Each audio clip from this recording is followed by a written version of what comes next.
Okay, sa mapagpalang araw sa inyo lahat at bago ako magpatuloy at bumati at magpasalamat ay gusto ko lang munang basahin ang katanungan ni Sammy Rivera. Sabi niya, "Good day sir, tanong ko lang yung Rock Island 1911 pag kinalabit ayaw pumalo yung hammer ng diretso, laging half-cock lang. Tibay sir and more power." Okay, magandang baril itong Rock Island. Bakit nagkaganon? So, bago natin niya sagutin ay gusto ko lang muna magpasalamat at bumati sa mga OFW na kasamahan ko dyan. Mag-ingat po tayo dahil taglamig na. Ingatan po natin ang ating sarili. Okay, at tayo ay baka sipunin at ubuhin kagaya ko. Kaya ako'y laging may salabat. Okay, hindi tayo nakapagawa ng masyado maraming video sapagkat nahirapan tayong magsasalita. Ayan, at pasasalamatan ko yung ating 37,700 plus na mga subscribers. Lalo tigit yung mga hindi nag-skip ng ads sapagkat tayo nga po ay isang charity vlogger na may 6 na estudyante na pinapag-aral na hirap sa buhay, kaya ang ating kinikita sa YouTube ay ating itinutulong sa kanila. Kaya maraming salamat sa mga silent viewers na hindi nag-skip ng ads sapagkat kayo nakakatulong din. At lalo tigit sa ating mga sponsor na nagpapadala dito sa ating GCash number, nagpapadala ng pagmamahal dito. Yan ang aking tresurera para makatulong sa ating 6 na estudyante. Okay, shout out sa ating mga sponsor, pangunguna ni Alfredo Isidro Ordosipay ng Las Piñas, si Architect Arnel Salvador ng Kuwait, si Jubil Platon ng Riyadh, Saudi Arabia. Happy vacation sa iyo. Kay Umbet ng Kia Motors, Kuwait, kay Anthony Evangelista ng Pasay, kay Adrian A. Ayaw niyang magpakilala, tawagin na lang nating Adrian A. At si Conrado Ilulailio at Jonard Diaz. Okay, maraming salamat sa inyo at God bless you more. Pagpalain kayo ni Lord. Yan. At sasagutin na natin ang katanungan ni Sammy Rivera. Bakit daw yung kanyang hammer ay yung kanyang Rock Island 1911 to ay naka-half-cock pag kinalabit? Okay, wala tayong 1911 dito pero may pang demo lang tayo dito. Wala tayong 1911 pero meron tayo ditong napakagandang sisay. Pandemo lang ito ha. Okay, check natin ang chamber. Okay, wala naman siyang bala. Kaya papandemo natin. Okay, ang problema pag kinalabit, okay, ay naka-half-cock. Bakit naka-half-cock pag kinalabit? Ayan ang nagiging problema ng kanyang baril. So dapat natin malaman talaga ang function ng ating mga baril. Dahil kung hindi natin malalaman ang function niya, hindi natin alam kung ano ang nangyayari. So kamukha nito, meron din itong adjustment ng travel ng trigger. Ayan o, para siya ay kumbaga yung pagpalo ng hammer niya ay wala na siyang over. Pag eksaktong palo ng hammer niya, stop na rin yung stop na rin yung trigger travel. Hindi yung pumalo na yung hammer, may extra pa siyang So ang nangyayari ay nagkakameron ng jerking. Dapat yan, ito, yun yung screw na yun, yung tinuturo ko na yun. Pag eksaktong palo yung hammer, pag eksaktong palo ng hammer, stop na rin yung trigger, yung over travel ng trigger. Okay, stop na rin. Ngayon, pag yan ay inyong in-adjust ng sobra, ang magikapos naman yung travel niya. Dahil ganito yan ha, paliwanag ko sa inyo. Meron ako ditong isang hammer. Yung sear niya, example, ito yung kanyang sear. Yung sear niya nakasabit dito. Yan, nakasabit yan dyan sa half-cock, sa full-cock. Ito naman yung kanyang half-cock. Okay, ito yung half-cock niya. So, dalawang ngipin niya sinasabitan.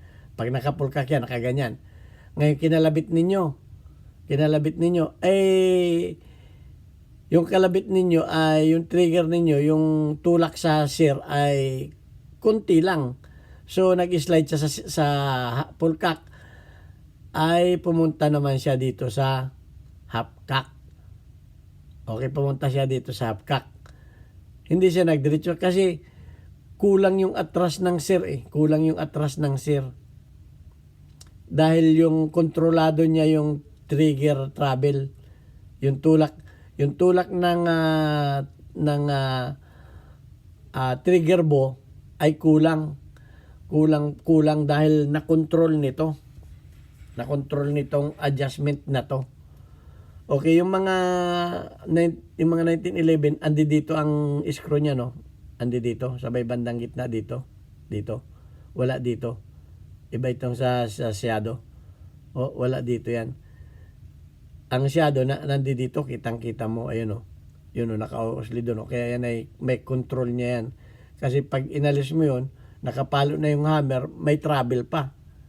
So, nakakapag-delay ng speed yun. At ang isa pa, mahaba yung travel mo, nakapalo na umatras pa yung ano. So, ina-adjust yan ng eksakto. Yan ay ginagawa yan ng mga shooter. So, medyo luagan mo lang ito. Medyo luagan lang ninyo itong itong travel nito para yung sir niya ay, yung kanyang sir ay yung sir niya ay lumaki ang agwat dito para hindi siya makuha ng hapkak. Kasi kung konting-konti lang, ito yung halimbawa yung sir, ito halimbawa yung sir. Kung konting-konti lang ang niya, dumaplis lang siya, dumaplis, ay masasambot siya dahil hindi siya nakatras ng malayo. Makukuha nyo? So, masasambot lang siya nitong hapkak. Ganon yan. So, yung travel ng yung travel ng inyong trigger pull ay sobrang tinipid. Yun ang eksakto nga doon. Sobrang tinipid. Kaya pag kinalabit, umislide sa full cock, hindi naman lumayo hindi naman umagwat. Kumbaga, dumaplis lang siyang ganun at nakuha siya ng half cock.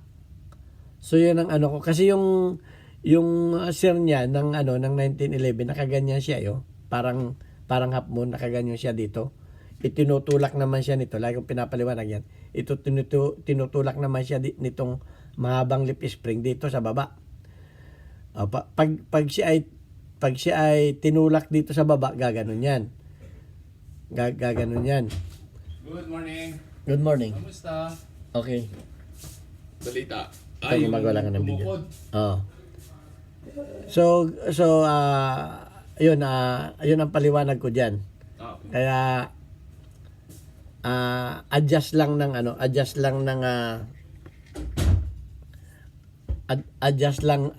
nito ang kailangan. Adjust lang na So madali lang 'yan.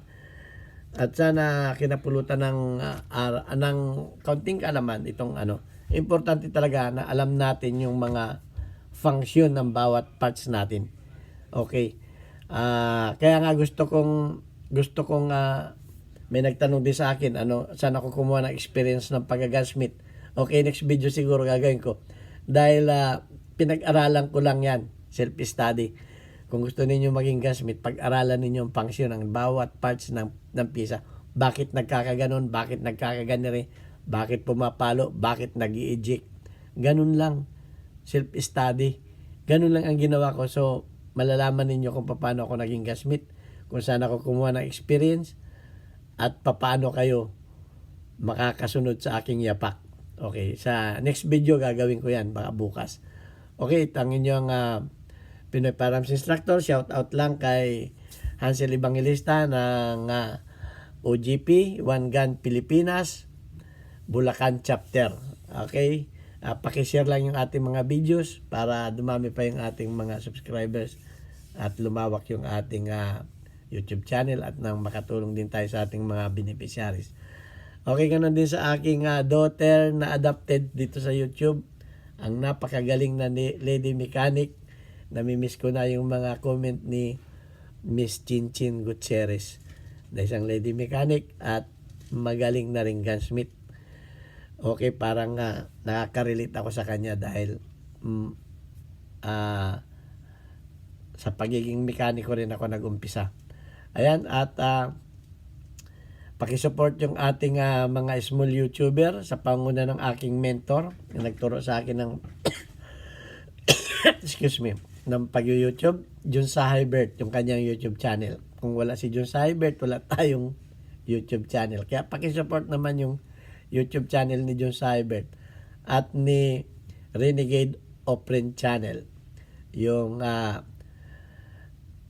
ROC Out of the Box. Yan, yung ating mga kaibigan na YouTuber. At yung mga iba pa na mga Pilipino.